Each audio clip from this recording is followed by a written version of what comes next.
Hello, I am Shivi Saxena, TGT from Gyandeep Senior Secondary Public School.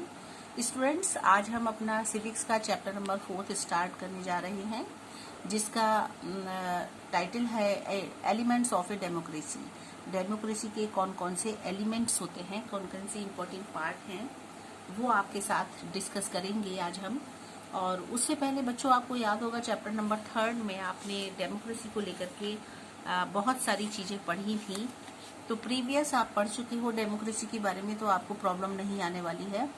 3rd chapter आपका था understanding government, जिसमें आपने government का meaning पढ़ा था कि गवर्नमेंट क्या होता है, किस तरीके से ये हमारे लिए ज़रूरी है, और द नीड फॉर गवर्नमेंट, ये भी आप इसमें पढ़े थे कि सिक्योरिटी, इकोनॉमिक्स और सोशल सिक्योरिटी, एडमिनिस्ट्रेशन, ये सब क्या होता है। आपने वेरियस फॉर्म्स गवर्नमेंट के देखे थे, क्या क्या होते हैं। फिर आप डेमोक्रेसी के फीचर्स भी समझ चुके थे। इसमें यूनिवर्सल एडल्ट फ्रेंचाइज, ये आपने देखा था। डिसीजन मेकिंग क्या होता है, आप ये समझ चुके थे। फिर आपने इसमें एंटी अपार्थाइड मूवमेंट, ये भी आपने इसमें देखा था। और सफ्रेगेट मूवमेंट क्या होता है, ये आपने केस स्टडी में इन दोनों को समझ लिया था बहुत अच्छे से कि ये दोनों चीजें क्या हैं, है ना। उसके बाद डेमोक्रेसी की जब आप इतना सब कुछ पढ़ चुके हो, तो फिर आपको चैप्टर नंबर 4 में प्रॉब्लम नहीं आनी चाहिए। Elements of a democracy, democracy के कौन कौन से तथ्य हैं। एलिमेंट्स मीन्स कौन कौन से मेन पॉइंट्स होते हैं जिनसे हमारी डेमोक्रेसी अच्छे से काम करती है। और बच्चों, ये तो आपको पता है कि डेमोक्रेटिक कंट्री में हम रहते हैं। हमारा इंडिया डेमोक्रेसी को अपनाता है। और डेमोक्रेसी किसको कहते हैं, आपको ये भी पता है, by the people, of the people and for the people, है ना। वो सरकार, वो गवर्नमेंट, वो हमें रूल करने वाला, जिसको कि हमने खुद बनाया है, अपने लिए ही बनाया है और हमारे द्वारा बनाई गई है। ये सारी चीजें जो आपके लिए लेकर आता है, वो हमारा डेमोक्रेसी कहलाता है। तो बच्चों, डेमोक्रेसी जो होती है, ये लोगों के लिए बनाई जाती है, हमारे द्वारा बनाई जाती है। ये हमारे रूल्स रेगुलेशंस हम अपने बनाते हैं। हमारी गवर्नमेंट हमारे लिए ही काम करती है ना। तो बहुत सारे की एलिमेंट्स भी होते हैं बच्चों इसके, मतलब वो तथ्य जो कि बहुत इम्पोर्टेंट हैं, जिन्हें हम की एलिमेंट्स के नाम से जानते हैं।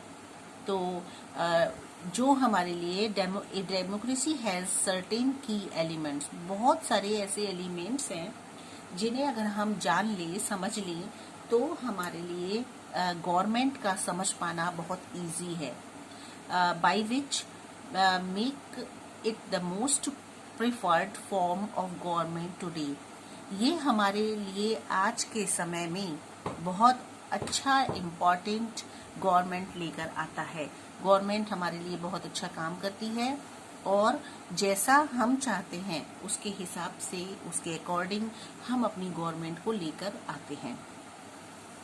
ये जो एलिमेंट्स होते हैं बच्चों, ये कौन कौन से होते हैं। सबसे पहला है पार्टिसिपेशन, दूसरा accountability, 3rd conflict resolution, 4th concern for equality and justice. ठीक है, बहुत ही इम्पोर्टेंट पॉइंट्स हैं ये सारे। एक एक करके मैं आपके सामने डिस्कस करूंगी और आप इन पॉइंट्स को ध्यान से सुनेंगे। After that you will revise these points also. तो सबसे पहले बच्चों हम लेते हैं पार्टिसिपेशन। पार्टिसिपेशन के बारे में पढ़ने से पहले आप ये जान लीजिए, आपको नाम से ही पता चल रहा होगा कि पार्टिसिपेशन क्या होता है। मतलब किसी चीज में हिस्सा लेना, किसी चीज में पार्टिसिपेट करना।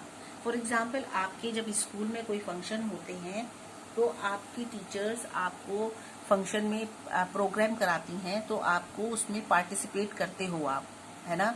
अगर आप अपने आप को पार्टिसिपेट नहीं करोगे, उसमें इन्वॉल्व नहीं करोगे, तो आपको कोई नहीं जान सकता कि आपके अंदर क्या क्वालिटी है, आप क्या कुछ और एजुकेशन के अलावा कर सकते हो। इसी तरीके से बेटा, जब तक हम किसी चीज में पार्टिसिपेट नहीं करेंगे, उसमें हम इन्वॉल्व नहीं होंगे, अपने आप को सामने लेकर नहीं आएंगे, तो हमें नहीं पता चलेगा दूसरों को कि हमें क्या आता है। ऐसे ही पार्टिसिपेशन होता है डेमोक्रेसी को लेकर के कि हमारे बहुत से गवर्नमेंट ने राइट बनाए हैं, मतलब हमारे लिए ऐसे अधिकार बनाए हैं जिनका कि हम यूज करके अपने आप को स्ट्रांग कर सकते हैं, अपने लिए बहुत इम्पोर्टेंस बना सकते हैं, बशर्ते कि हम उन चीजों को माने, उसमें हम पार्टिसिपेट करें, है ना। इसी को पार्टिसिपेशन कहते हैं। What does participation mean? Participation का मतलब क्या होता है? इसका मतलब है टू टेक पार्ट इन, मतलब वही है जो आपको मैंने अभी बताया कि मतलब कि इस चीज में हिस्सा लेना, पार्ट लेना, अपने आप को शामिल करना। इन ए डेमोक्रेसी, अब हम डेमोक्रेसी में अपने आप को किस तरह से शामिल कर सकते हैं? Every citizen has the right, हर इंसान को अधिकार होता है, राइट मिला हुआ है गवर्नमेंट की तरफ से, and the means to participate, और पार्टिसिपेशन का मतलब हो गया in the decision making process of the government, government को अपने डिसीजन पहुंचाना। हम क्या चाहते हैं, हमें क्या चाहिए, हमारी किस तरीके की गवर्नमेंट होगी तो हमारी जरूरतें पूरी हो सकती है, या हमारे लिए कौन सी सरकार अच्छी है, हम किसे चुने, ये सारी चीजों जब तक हम अपने ओपिनियन गवर्नमेंट को नहीं पहुंचाएंगे तब तक हमारा पार्टिसिपेशन कंप्लीट नहीं होगा। ठीक है। In a democracy there is a free and fair system of election. अच्छा देखिए, डेमोक्रेटिक कंट्री है हमारे यहाँ डेमोक्रेसी चलता है, और डेमोक्रेसी जहाँ चलती है बच्चों, वहाँ इलेक्शन पूरी तरह से ईमानदारी से दिए जाते हैं।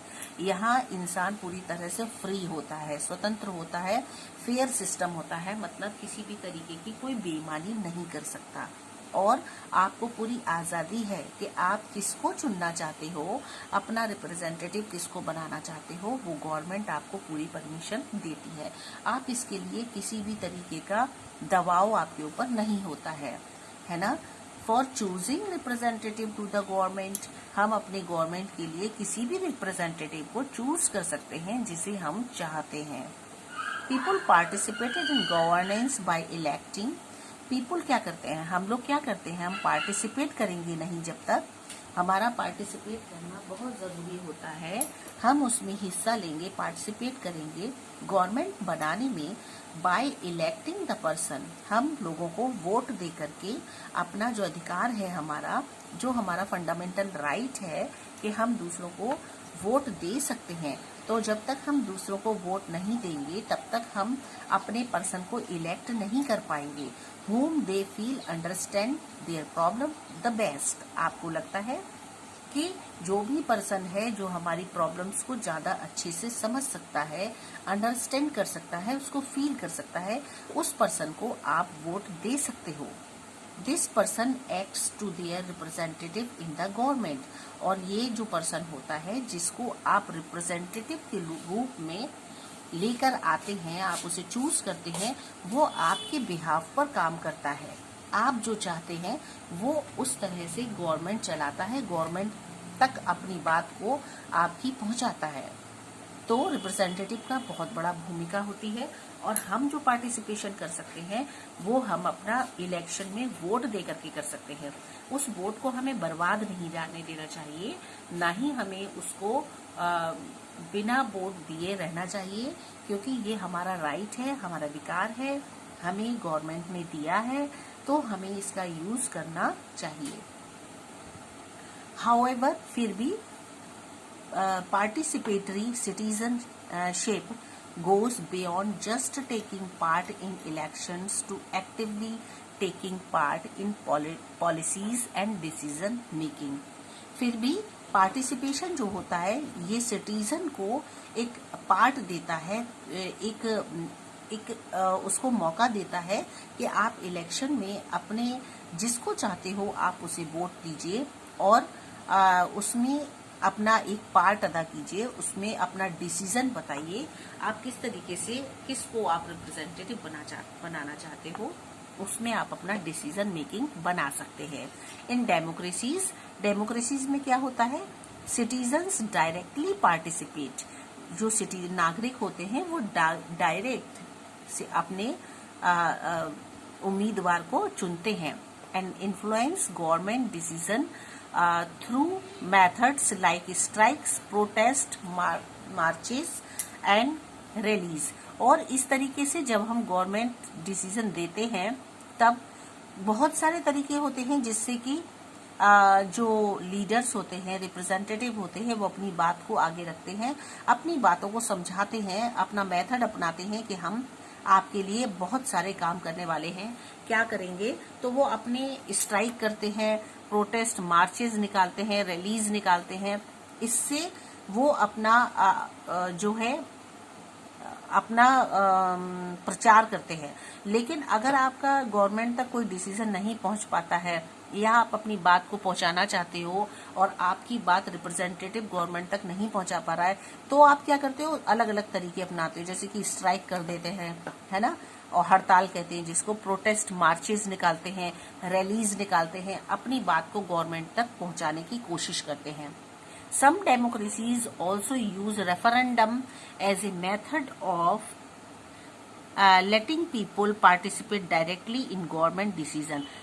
एक और तरीका होता है डेमोक्रेसीज में अपनी बात को आगे रखने का, रेफरेंडम्स कहते हैं जिसको बच्चों। ये है